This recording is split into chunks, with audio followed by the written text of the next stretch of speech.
anthology, Colussus Freedom, an anthology of voices across the carceral wasteland. Tonight, we are excited to feature 7 writers who are included in the anthology: Celia Lauren, Faye Bongalan, Zakia Capehart, Nathan Blaylock, Albert Bell, Sean Neal, and Elisa Salison. Freedom. And after our across the carceral wasteland. Oh. Tonight we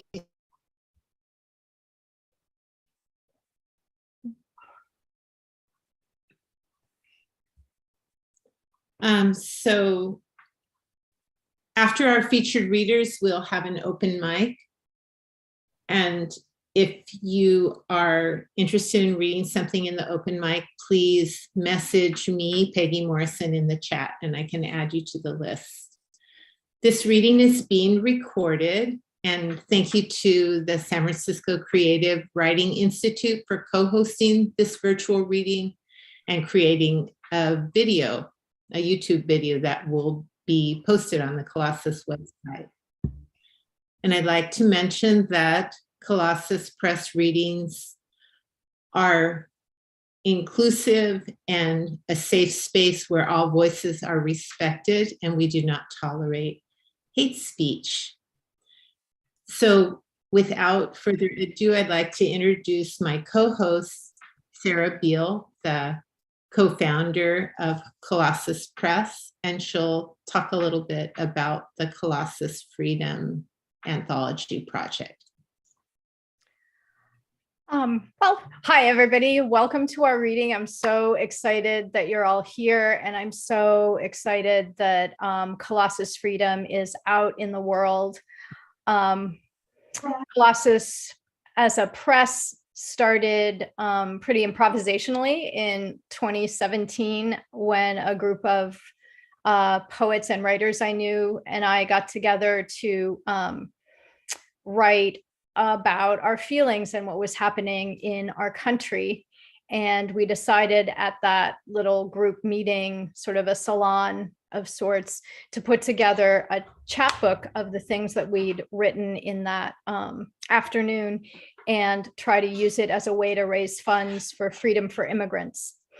And that went really well. And that just sort of started this whole amazing process that we are in with Colussus Press. And so about a year and a half ago, some other folks, some other writers in the community and I got together to try to figure out what would be the next Colussus project. And we all felt very motivated to write and create an anthology that really spoke to the experience of incarceration and sort of the injustice or the ways that incarceration and the carceral system isn't creating justice. It's just creating more trauma. And what we know about trauma is the more trauma people have, sometimes that trauma just turns into more acting out. And what we want to do is heal people and support them, not traumatize them more. And so we felt that getting the voices of incarcerated folks and their families and community members together would be a really powerful way to start talking about this issue. And that's where how Colussus Freedom got started. And I want to thank my amazing co-editor, Wanda Sabir, for all of her support and help. And I had an amazing time working with her on this book. And I wish she could be here tonight. And so I guess that's sort of how Colussus Freedom came about. All of the funds from sales of this book go to support the California Coalition for Women Prisoners. And for anyone who doesn't know about them, they are a truly amazing organization. And I know they are based here in Oakland, but I also think that they have an office and provide services in Southern California. So I'm just going to really quickly run through some of their incredible programs.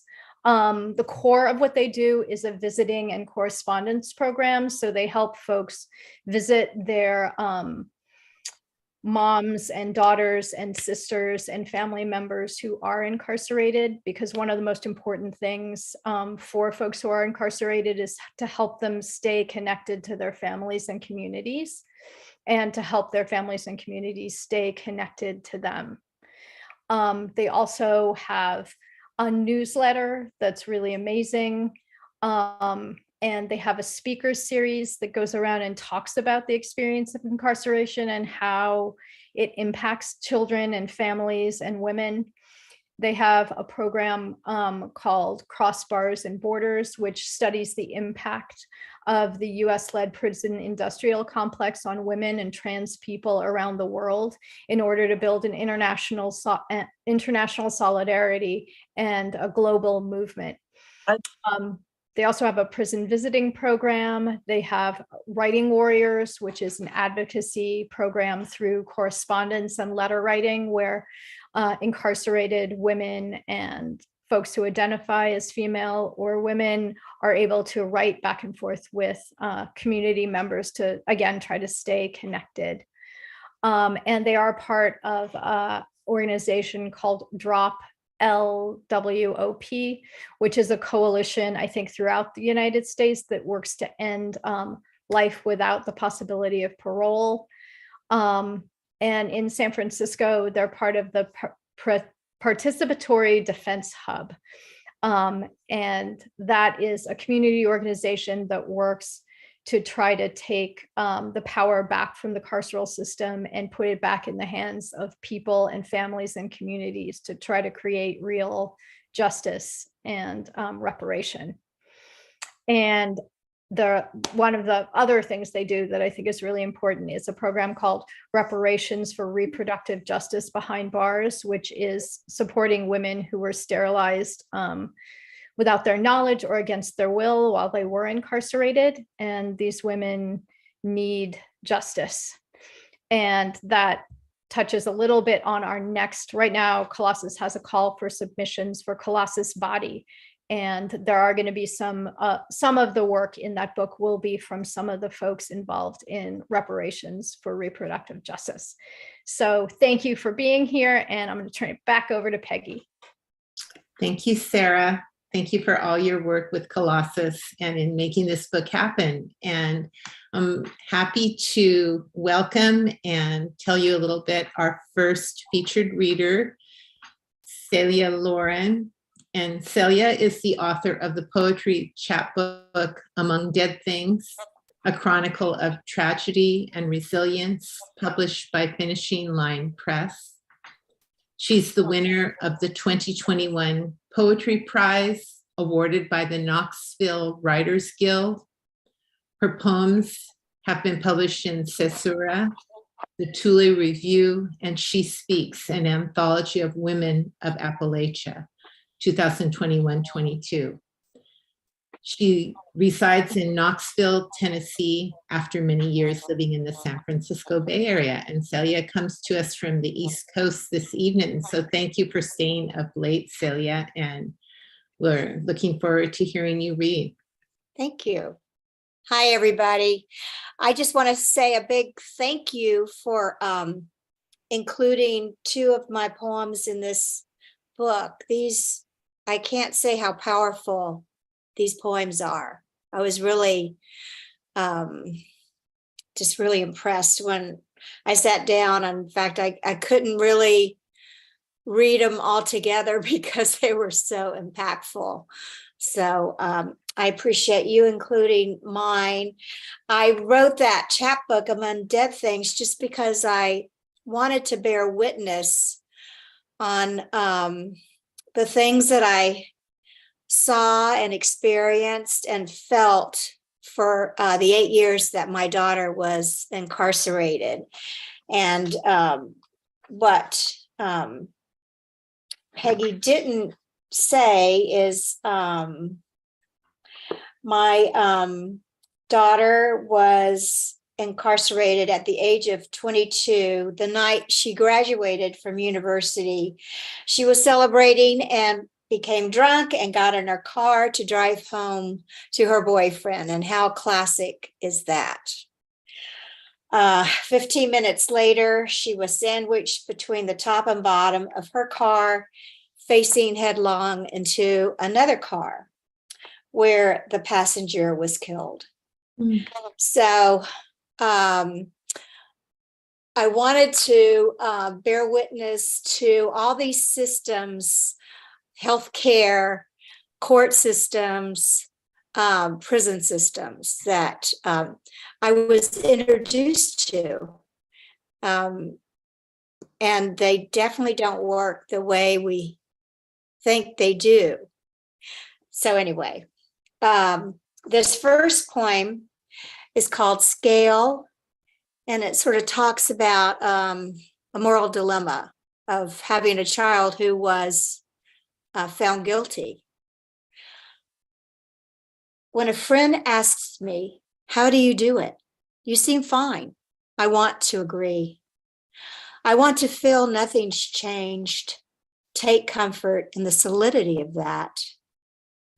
But I know sometime today and every day, I'll retrieve the scale of justice from the kitchen closet and carefully place it on the table to balance my daughter's losses against another's.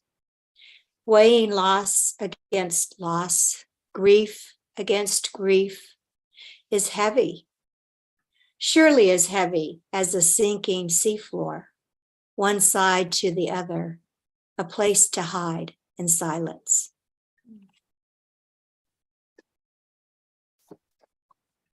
The second poem that's included in Colossus Freedom talks about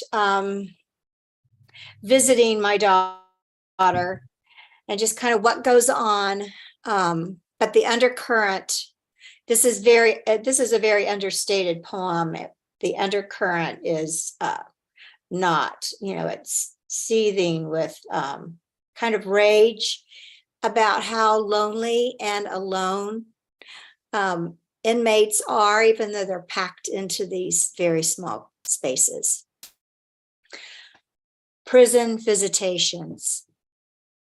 Number 5790217 squats for a cavity search behind the far wall, then emerges, my daughter smiling.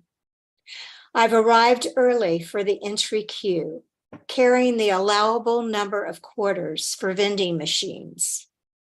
We sit at shared tables, careful not to let our lunch spill over the boundaries of our balkanized slice of space. Brianna feasts on favorites, fried spring rolls, fresh strawberries, hot chocolate, devours the details of my daily life. I look around. Children fight to sit on their mother's laps. Couples steal kisses. Old-timers, faces carved by disappointment and deceit, fawn over babies. Younger inmates flirt with guards who slip them a latex gloved finger on the way in. The bell rings, and we head to the sign-out line, holding hands. I'll call you Monday, she whispers. So, I thought I'd end by reading the last poem in my little chapbook. The day my daughter walks. She is 2 months past 30, 8 years after the start of her sentence. Her prior record, 1 run stop sign. In brand new street clothes, she emerges from the guard station, begins the 40 steps to the waiting car. She moves in slow motion, as if weighted by the drag of the godforsaken, those terrifying killing trees that clutch at humans fleeing hell in Dante's Inferno. She's at the metal gate.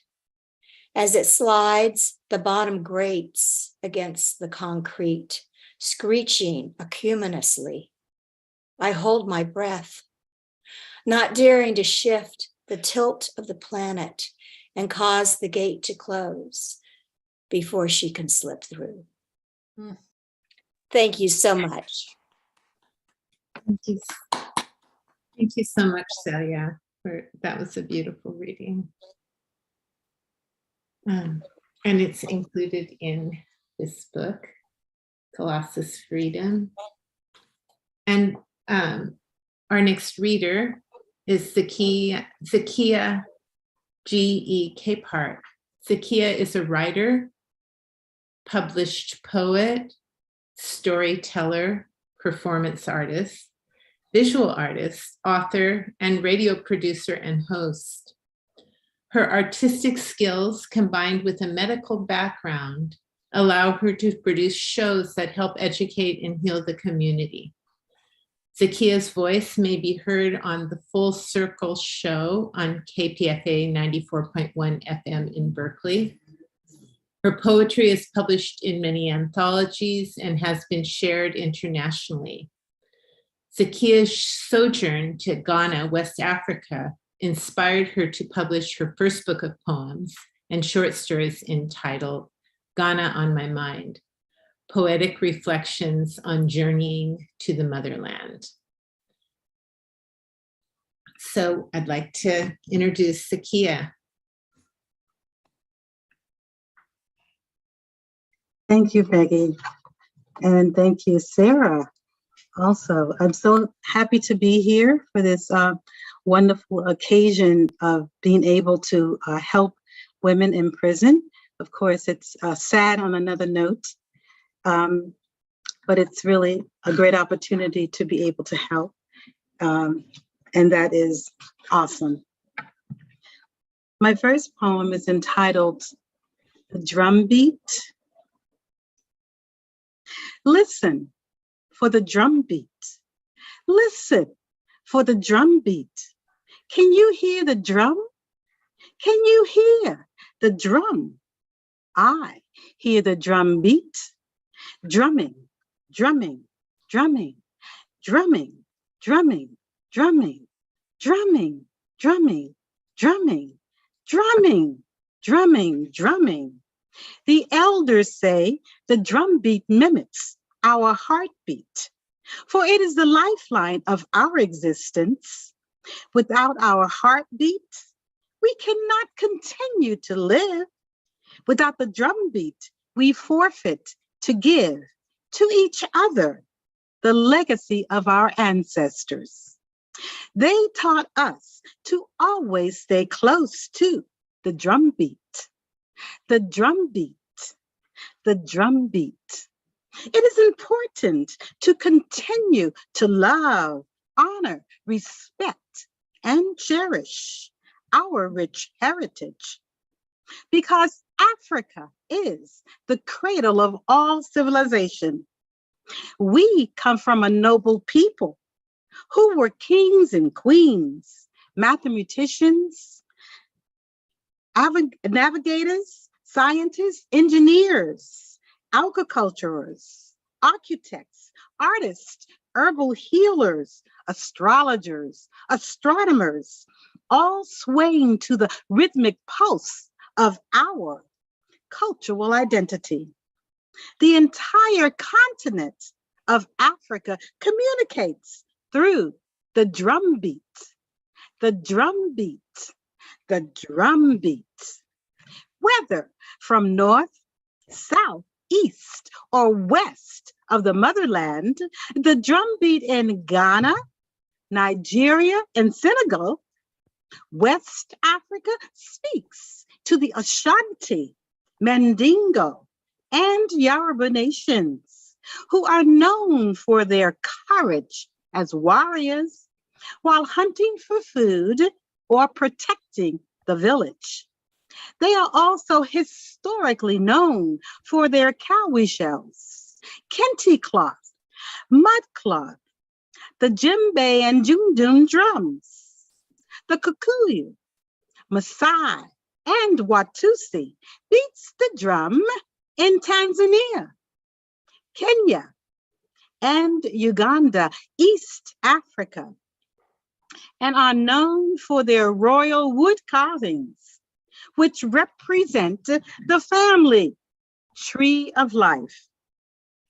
Much of the gold and diamonds we love to wear come from the rich earth of South Africa, where the Zulu, Bushmen, and Hottentot nations beat the drum and own the land of Mozambique, Zimbabwe, and Botswana. Spirituality has always been the thread that has woven African people together. The Kemetic nation created during ancient times a system of 42 Kemetic commandments, known as the principles of Mayat. North African countries like Mali, Algeria, and Egypt beats the drum and built the pyramids. They are also contributed renowned historical figures like King Tut, Cleopatra, Nefertiti, and Imhotep from the Kemetic and Bantu nations. Our rich heritage extends globally.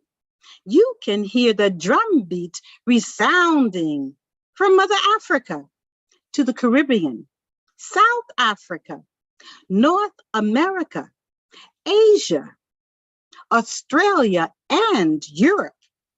So listen for the drumbeat. Listen for the drumbeat. Can you hear the drum? Can you hear the drum? I hear the drum beat. Drumming, drumming, drumming, drumming, drumming, drumming, drumming, drumming, drumming, drumming, drumming, drumming. And that's from Colossus. Freedom. Thank you. My next and last poem is entitled, Drum Me Up Some Freedom. Drum me up a beat that opens my heart. Drum me up a beat and listen to the codes that the ancestors wove into the quilts, opening the eyes and whispers and plans of escape. Speaking to the freedom, breaking these chains and shackles, removing the noose from our necks, and the fire flames burning our bodies. Drum me up a beat that frees our incarcerated minds, that bind and have imprisoned us all this time. Drum me up a beat that continues to resonate, reiterate, reverberate, implanting the courage that kept the tenacity and audacity focused in the consciousness of the ancient ones who once orchestrated the world. Drum me up a beat that speaks and repeats, giving homage to the lineage, culture, heritage, and history of the people of African descent. Thank you.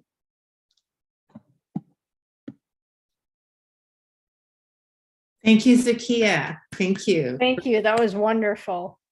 And everybody, please feel free to make your comments about to the readers in the chat. And Zakia, before we move on, I have a question for you. When is on KPFA?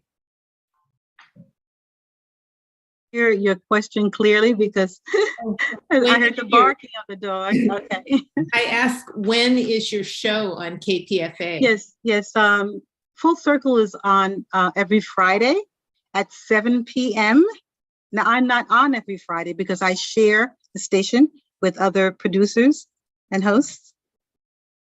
Okay, well, I hope to tune in sometime. Thank you. Okay, I hope you are also able to tune in sometimes. Thank you. And I want to introduce our next performer, Faye Bongalan.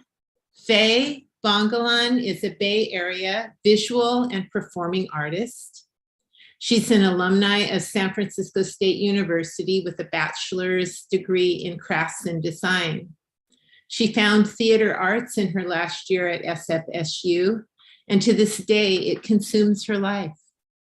After working as an actress with Asian American Theater Company and Teatro Campesino, in 1992, she began work with the Medea Project, Theater for Incarcerated Women. Faye has never been incarcerated, but she wrote this piece in collaboration with Sean Reno while working as an artist from the community for the Medea Project at San Francisco County Jail. It is based on the death of a 3-year-old baby girl who was killed in gang crossfire while her mother languished in prison on a drug and prostitution charge.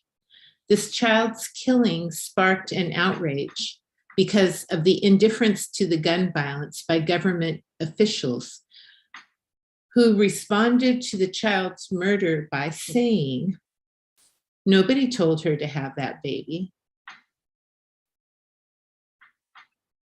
Faye? The piece is entitled She, and it was written not only by Sean Reynolds and myself, but also the great Rhodessa Jones. It's an indictment. Nobody told her. Now she can't believe it when it's said. Born behind the 8 ball, life's a house of cards. Everything's fine as long as there's no wind. All blown away, house, money, children, love, life. Nobody told her that the one waiting on that street corner, in that alleyway, in that hotel room is the one who loses it all. Nobody told her nothing much is expected of her, and therefore she doesn't have to hope for much. Nobody told her that she's getting on that train, in that car, and she's caught in the traffic. And what is this destination?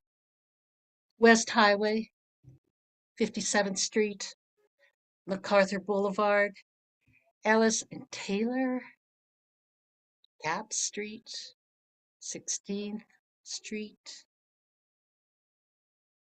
Nobody told her that while doing time for prostitution, trying to get enough money to feed her baby's brains are splattered on the back seat of a car in the Tenderloin.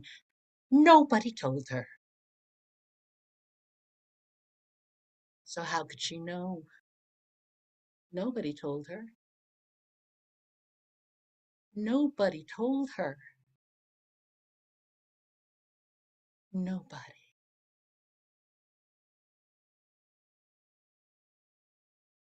The next piece I'm going to read is written as I'm a dramaturge with the company, and I like to just give my love across the continent to my dear friend and our teacher and leader, Rhodessa Jones, who's here with us tonight. I hope she's still awake, girl. It's East Coast time, I know.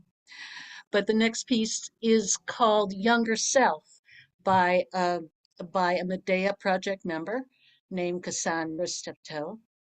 And this is a writing based on a prompt that we use to help the inmates or the incarcerated work with us to tell us their stories and center these stories around what happened to you instead of how did you get in jail. And so our stories come from the voice and the perspective of the woman. So Younger Self is actually a letter Cassandra wrote to her younger self. And this is what it says.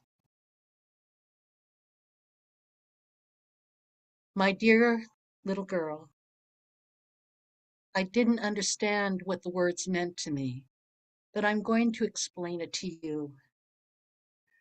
I wonder if anyone who's heard the words, "You have HIV," or you have AIDS, felt it as a single defining moment of their lives like I did.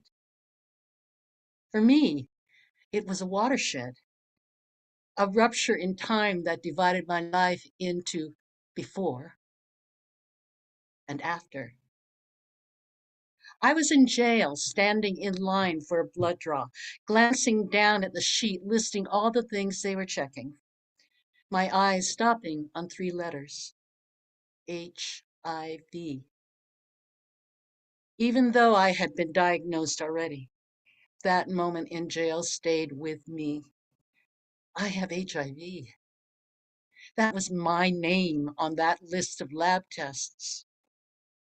I couldn't imagine even moving beyond feeling a bomb had been dropped into my life, unable to imagine how such a big, overwhelming void could ever be filled. I don't ever want you to have unprotected sex and go down that road. I'm able to look back now, and by experience and encouragement from some very wise women living with HIV/AIDS, they helped me find my way.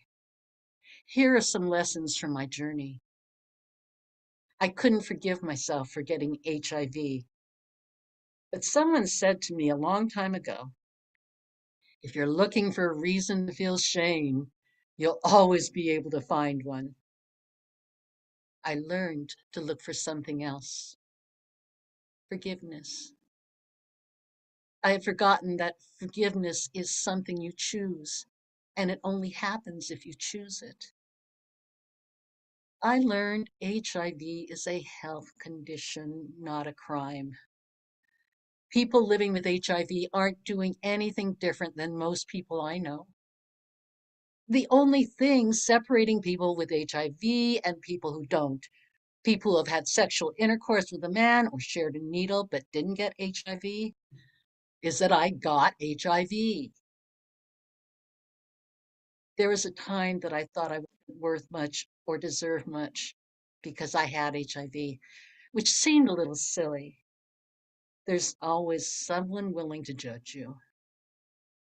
But if you are struggling to accept that there is more of you to love than HIV/AIDS, you could take a page from the book of our friends in recovery. Fake it till you make it. I love you, my little girl.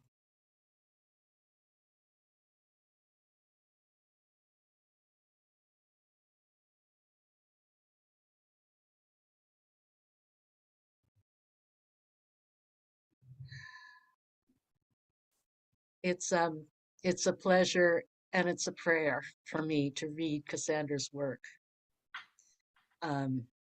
With Cassandra, wherever you are, we love you. Thank you, Faye. I just wanted to say that that was so beautiful, Faye. And I actually had the privilege of going to one of the Medea Project's performances about 2 weeks ago. And it was absolutely incredible and moving and just so wonderful. And it was through a women's project or women's health Angie project. Wilson, she's Yeah. right here. WRC. At the sheriff's department, and that performance was incredible. And I felt so honored to be there. And one of the people who I work with was in that performance, and I just have seen just amazing change and growth in her from the time that she's been working with that program and doing this performance. So I just wanted to send a shout out to you guys. It was so amazing. So thank you so much. And this is why we need programs and support for women who've been incarcerated, because there is so much healing that needs to happen. So thank you. Thank you, Sarah. So our next reader, Lara Goulart, will not be reading her own work. Instead, she will be reading the work of 3 contributors to Colussus Freedom who are unable to be here with us today because they are incarcerated. at Mule Creek State Prison. And I want to thank Lara for bringing these essential voices to our conversation about freedom. Lara Goulart is El Dorado County Poet Laureate from 2021 to 23. Her book of poetry, Fourth World Woman, was recently published by Finishing Line Press. And Sarah is going to post the link to her book in the chat. Yes. Kissing the Bee, Laura's book about her California pioneer ancestors, was published by Bitter Oleander Press in 2018. She is nominated for several Pushcart Prizes. You can find her work in national and international journals and anthologies. Her poetry depicting her Azorean heritage is included in the Gavel Brown Book of Portuguese American Poetry. And she is affiliated with Cigarros Colloquium, Azorean Diaspora Writers, at the Portuguese Beyond Borders Institute of California State University, Fresno. And Goulart serves as Human Rights Commissioner for her county. She is a teaching artist of creative writing for the arts in the corrections program at Mule Creek State Prison. And I'd like to pass the mic to Lara. Thank you, Peggy. Thank you, Colussus. Long live Colussus. I'm honored to be here to read from these three poets and writers from my workshop at Mule Creek State Prison. I really believe that we find our voice. For those who do not have a voice, it's the arts that gives people voice.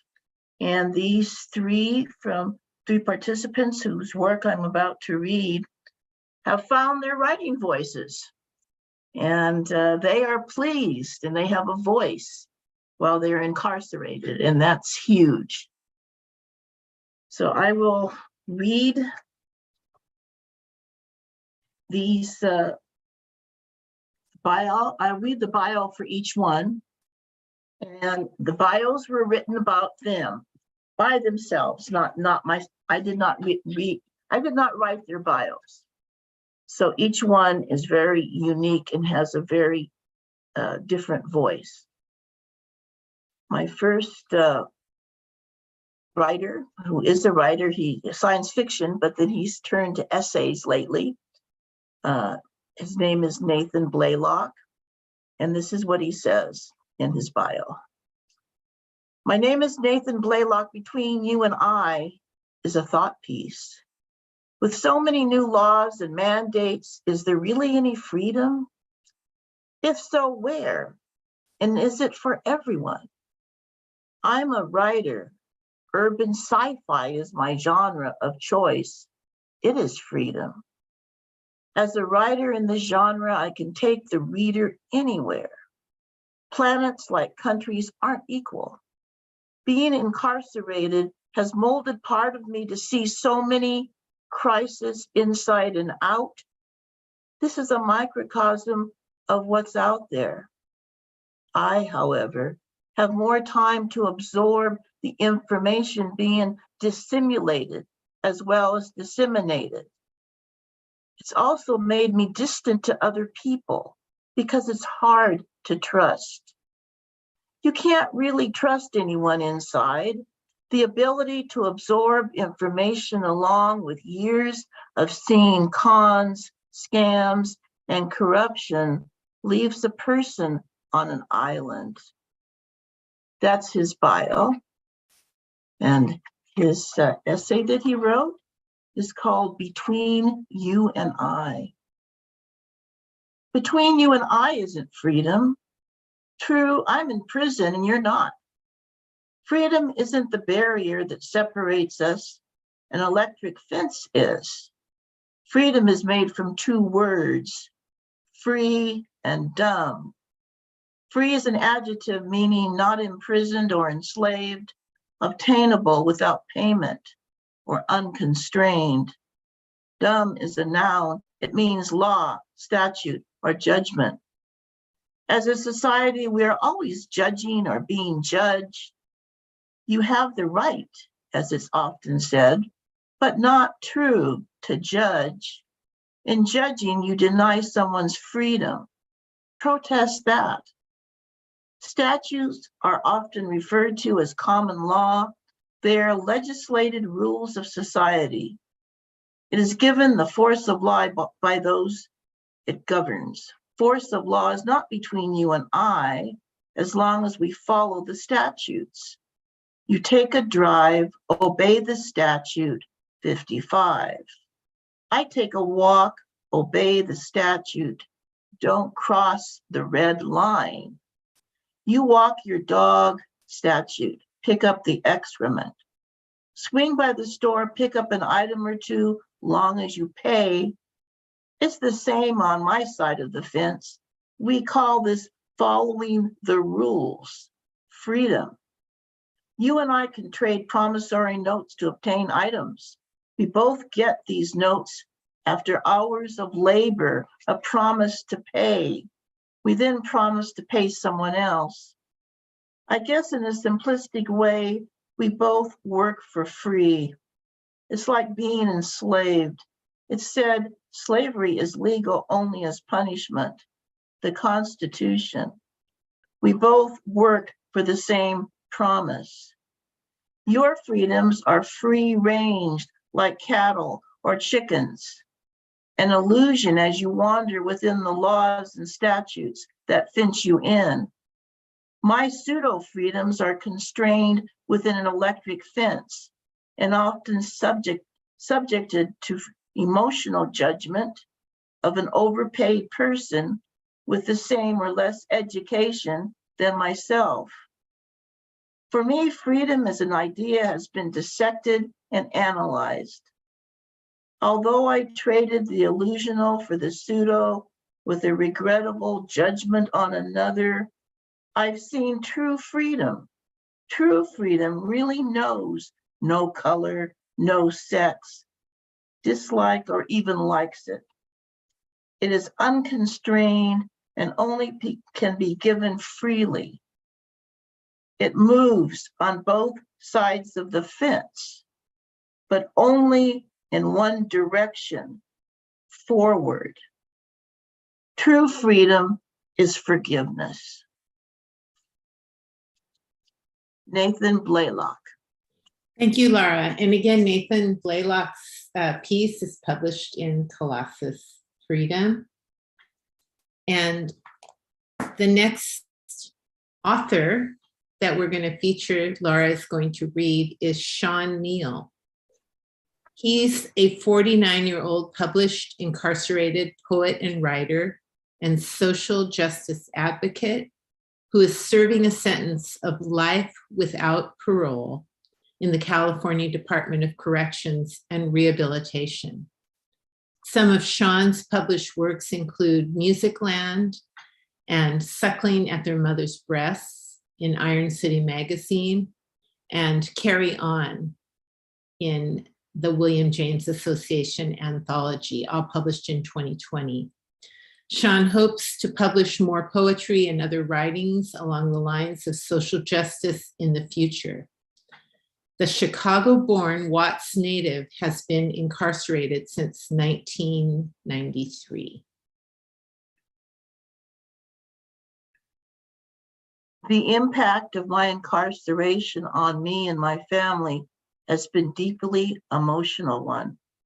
It weighs on us every day, missing each other, living in our memories of each other and the life we used to have, wishing that the power of prayer can bring us together again.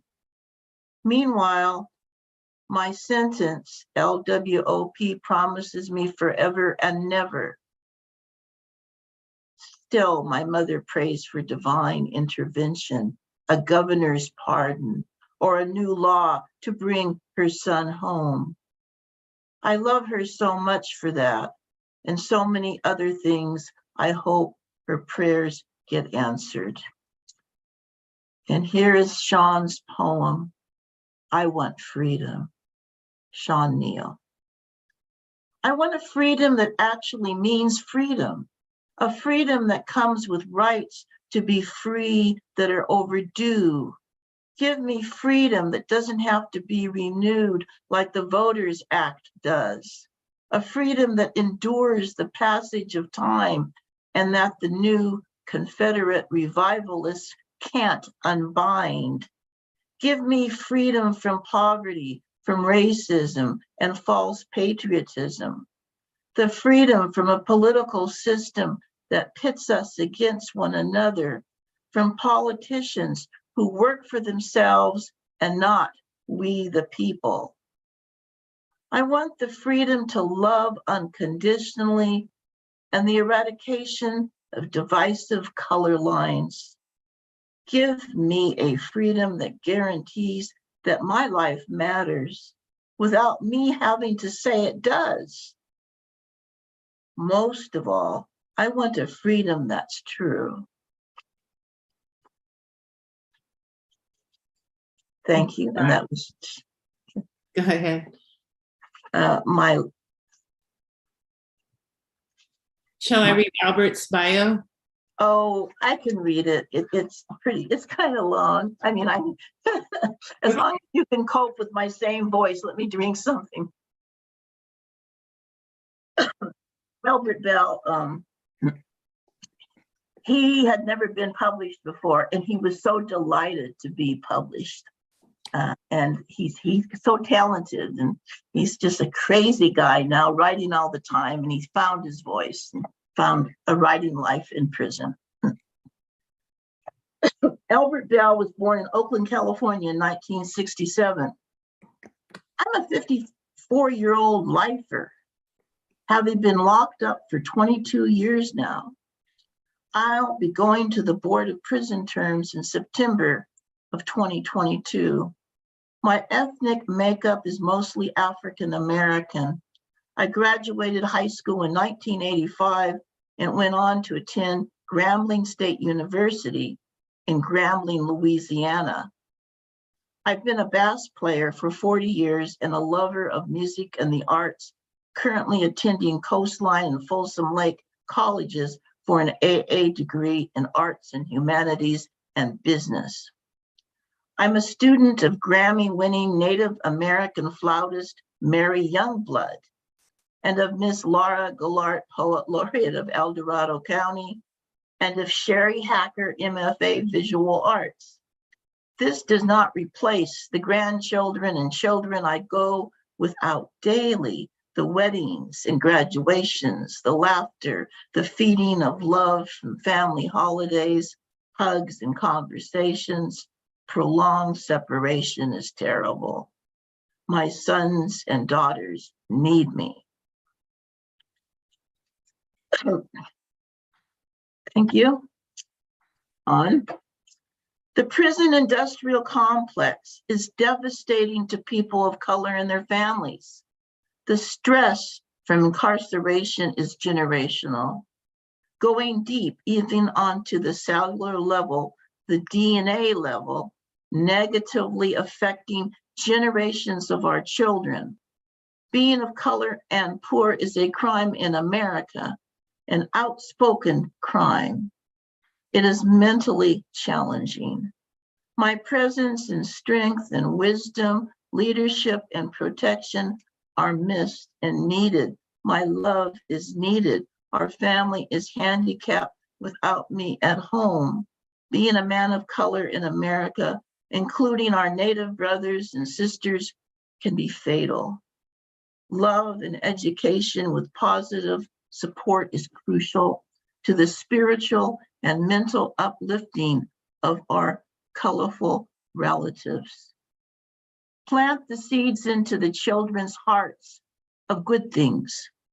The good fruit will come later, strengthening the boys and young men.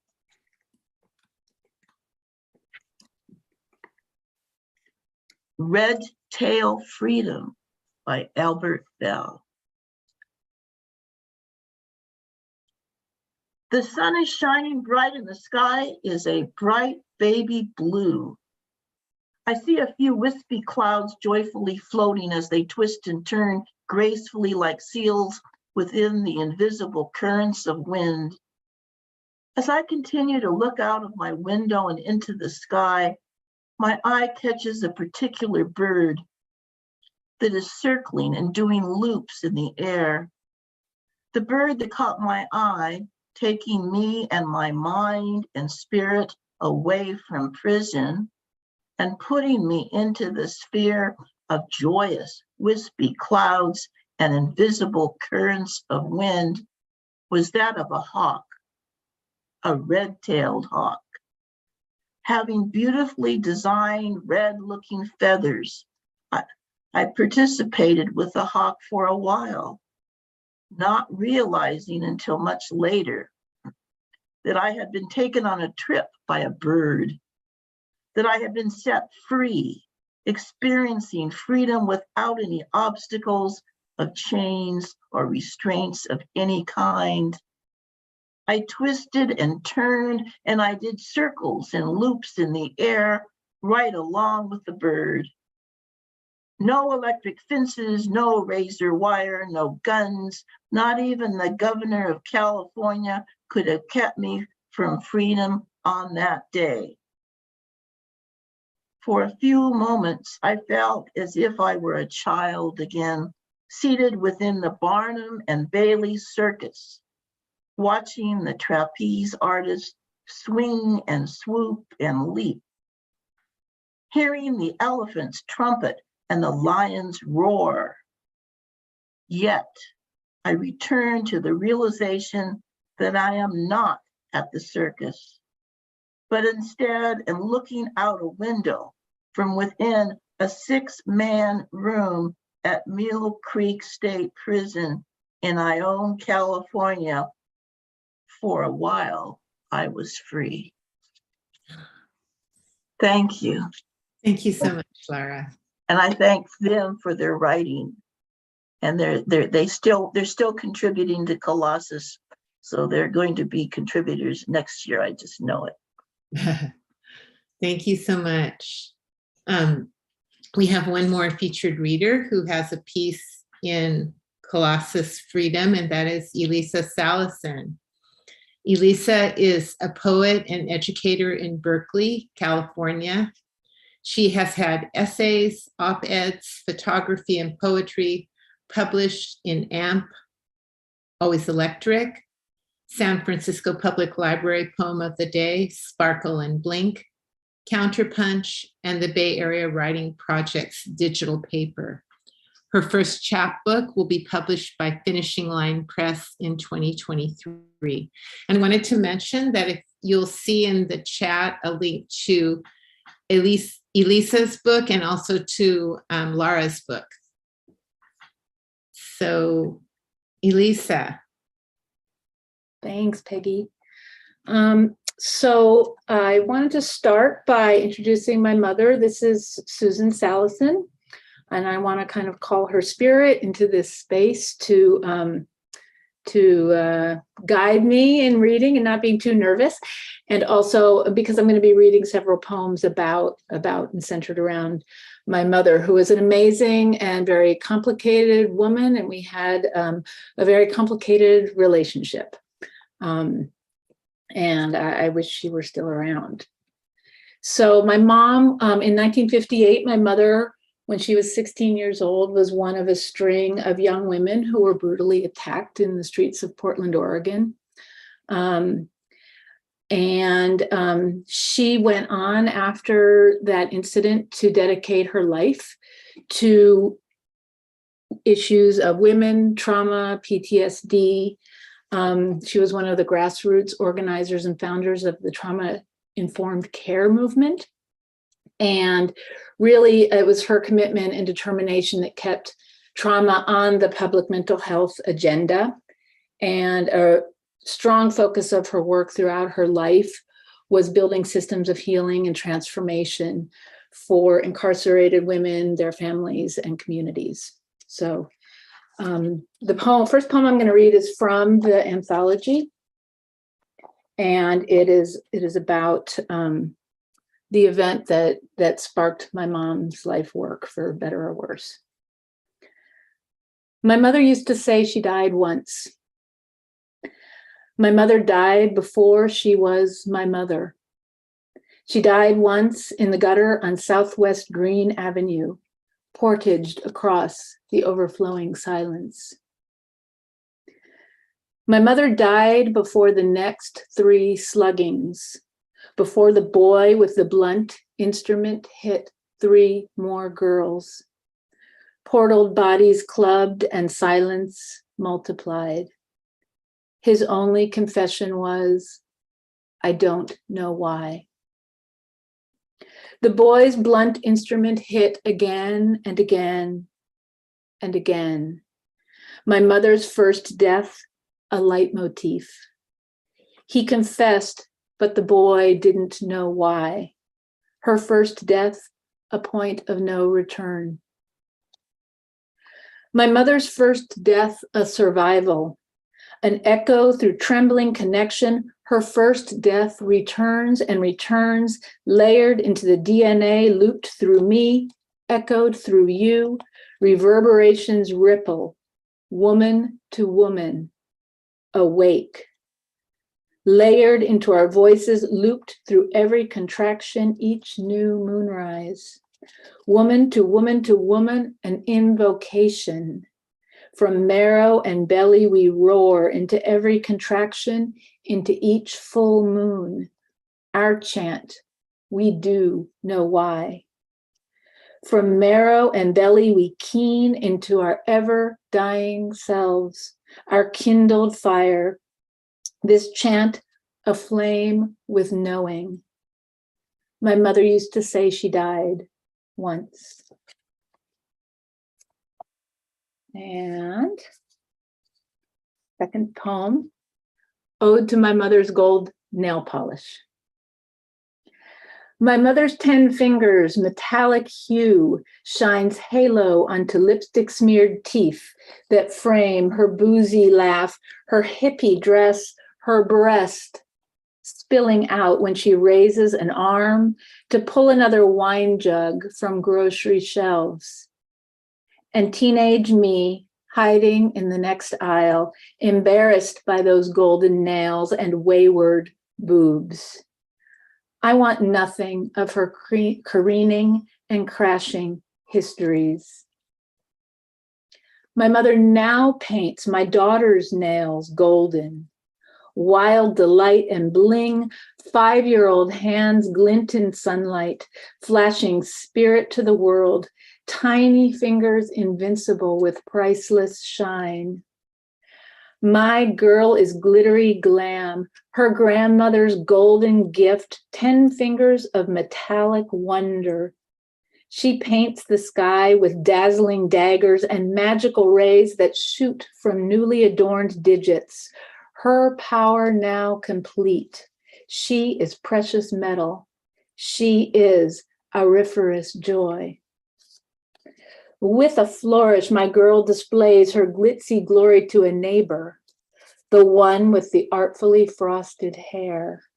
Matched cashmere sweater set, the one who sips Chardonnay, but never too much.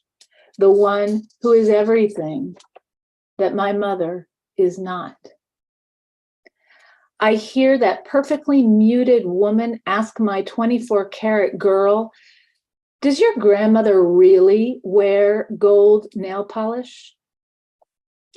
My aurum shimmered child deflates ever so slightly. She pulls her hands away.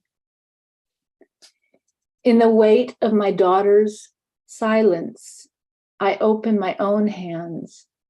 I spread my fingers wide, their naked nails close cropped and ragged, their accumulated dirt, ridges, cracks, their imperfection, their promise of alchemy. And I have one more poem, Morning Ritual.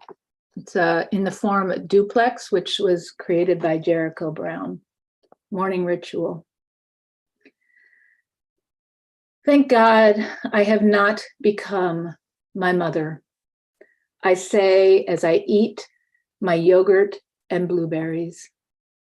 Exactly her meal of yogurt and blueberries, her morning ritual through those final years. My mother's anchor through those final years now grounds me in my frayed and faded bathrobe, the same as her frayed and faded bathrobe. I stand transfixed at the kitchen sink window, just as she stared out her kitchen sink window, dreaming to the music of spoon scraping bowl.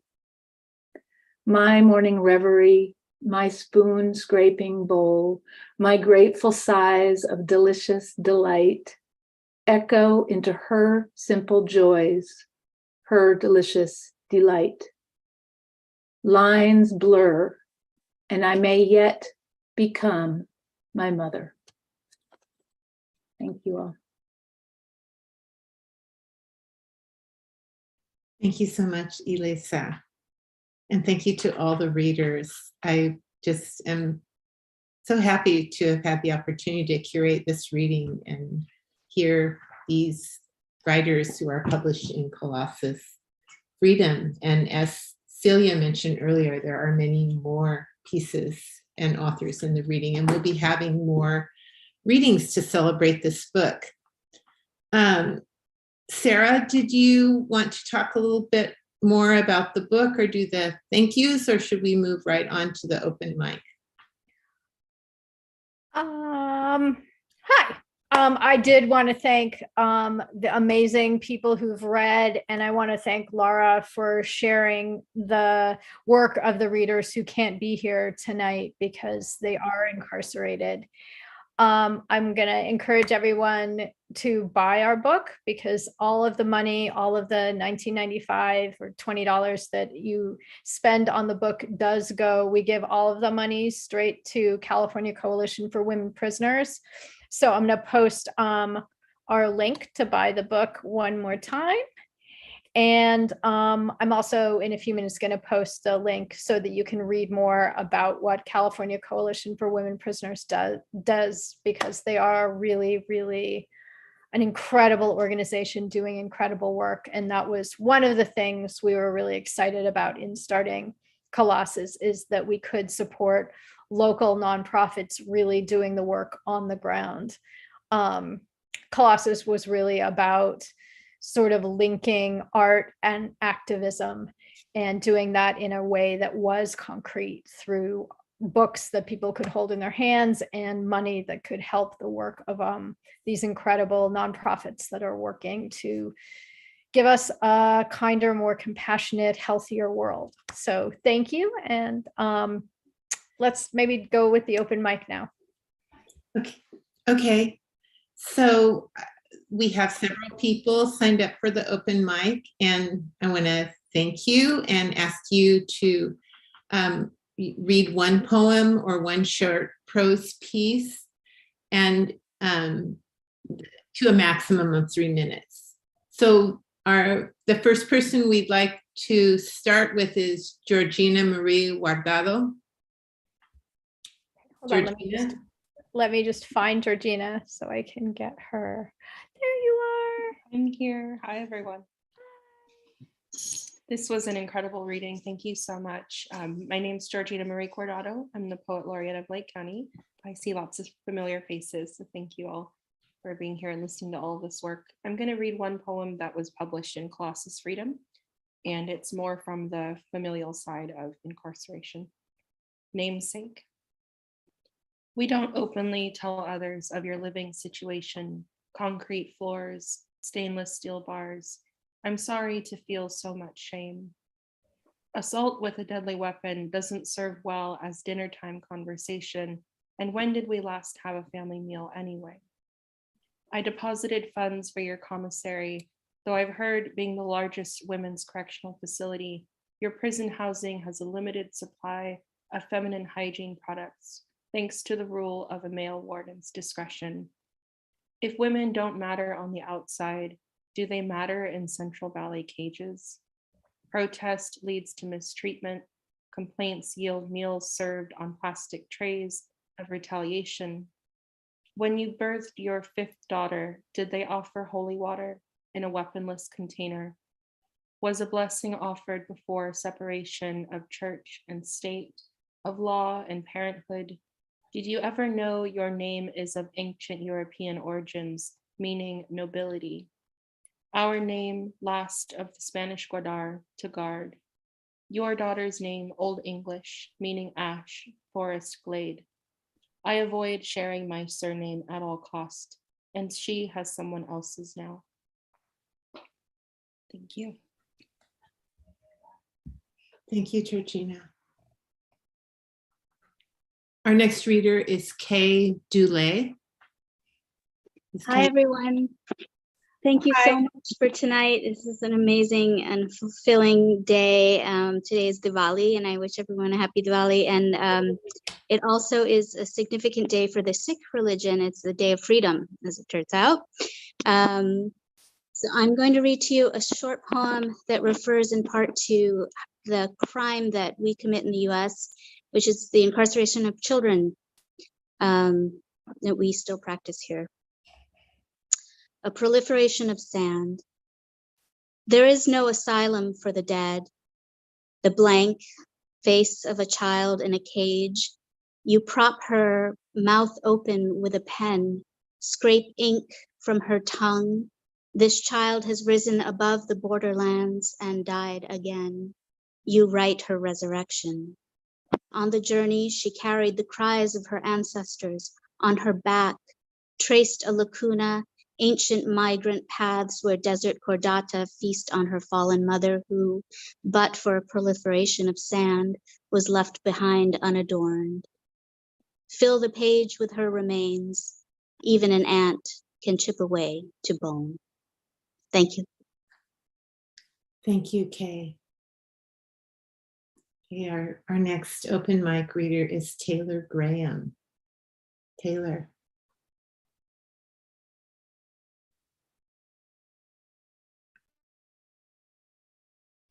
Can you hear me?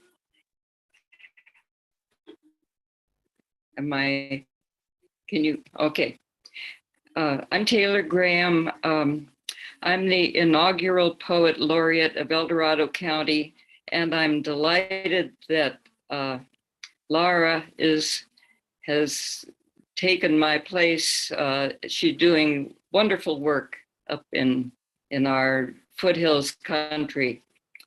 My poem is an old one, like 15 years old, about my idea of freedom. And the particular place in the poem burned during the Caldor fire last summer, but I've been back and it's still no fences, still feels free. So this is Freedom Land.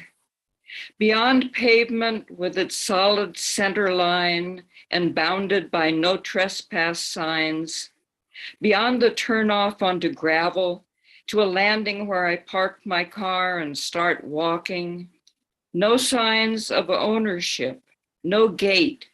Game trail finds a clearing edged with black oak blazing green. I push through underbrush beyond where miners dug and gouged and left it all behind. Overgrown now with bare clover and cedar, land no one has tamed. Canyon's edge, far below, river churns from up country down granite, grinding its way west. No fences, just the wild lavender of distance verging into forest viridian. Land owned by none and all, where if I step carefully, I can still walk free. Thank you. Thank you so much, Taylor. So our next reader is Beatrice Piper, and after Beatrice is Kimi Sugioka. Beatrice? Hello. Beatrice Pizer, actually. Hi, sorry I said that wrong. Beatrice Pizer. Thank you for being here to share a poem with us. So I'm honored to be here, and I thank Laura Gulati for inviting me. I feel extraordinarily moved, and I thank everybody for who they are and what they bring through their art. So I'm new to poetry, relatively, and my work has been, and still continues to be, as a spiritual healer. I'm a teacher and a practitioner of shamanism. So the freedom that is in this poem is about spiritual freedom, inner freedom, called freedom. I have the freedom to know in my bones, to enter into and drop through that black hole at the center of the Milky Way, beyond the event horizon, into the constellation of Sagittarius. I have that freedom to sink deep into that cool ocean of my own true nature, a warm-blooded dolphin arching my slippery grayness in the moonlight of my own true being, buoyant in perfect equilibrium. In that twinkling of one eye, I have that freedom, irregardless of all the thoughtless limitations I impose upon myself. I have that freedom.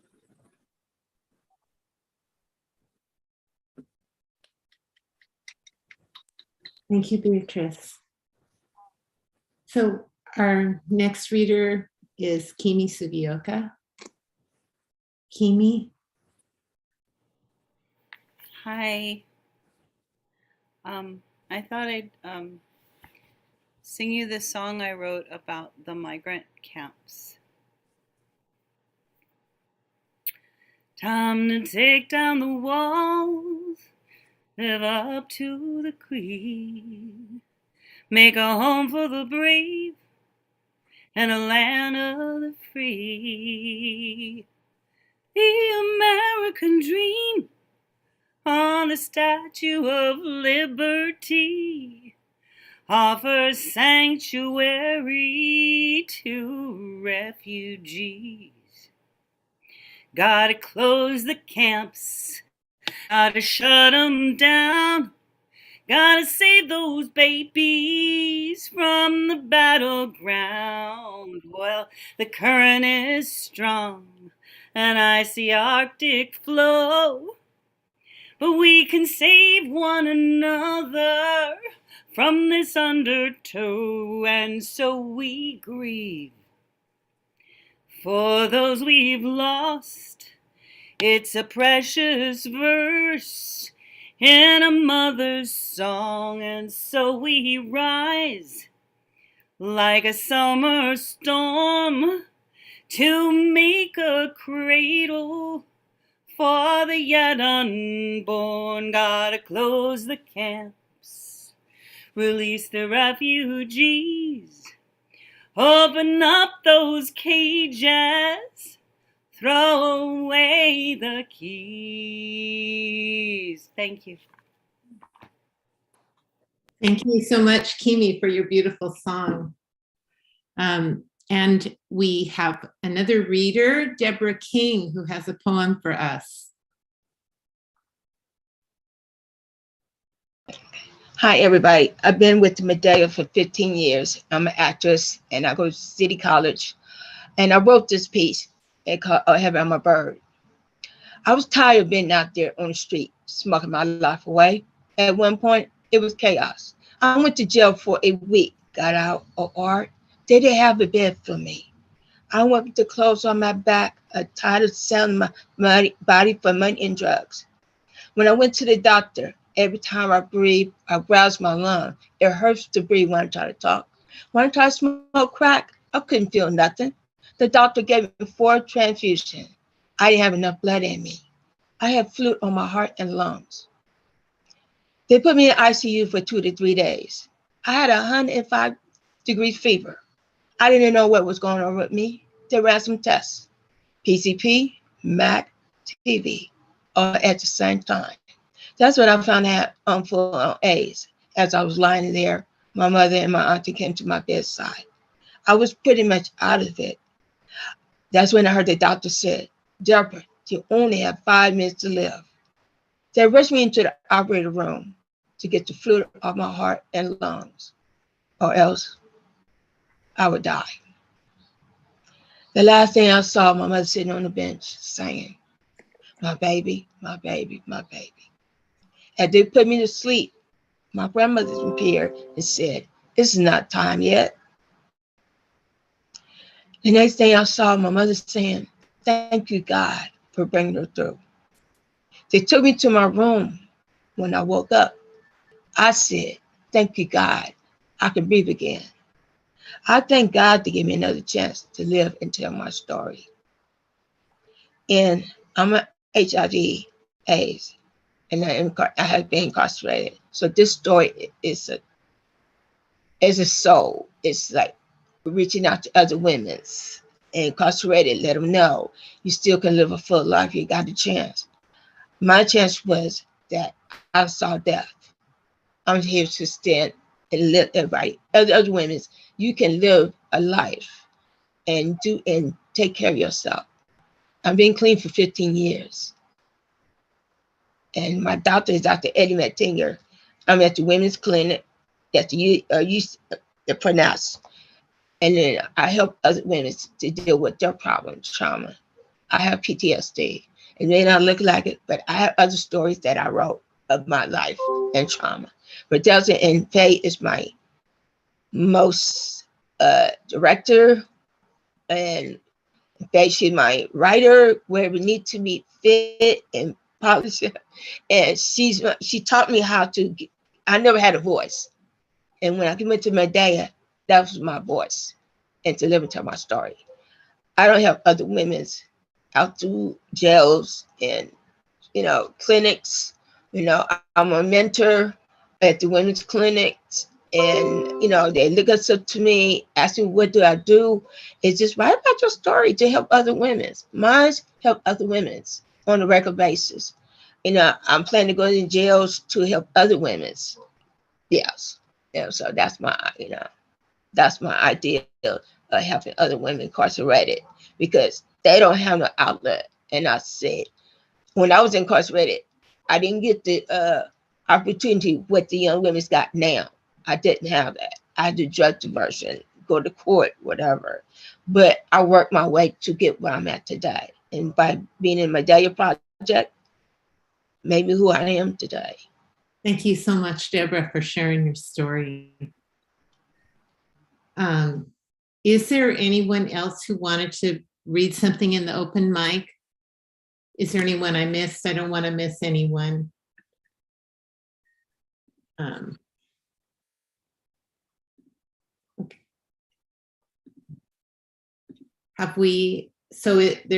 I'm not seeing anyone else or seeing a message. Okay, I think that's an amazing place to conclude with Deborah's story. And Sarah, I want to thank everyone for being here. I want to thank so much the writers for celebrating the publication of this book with all these powerful voices, and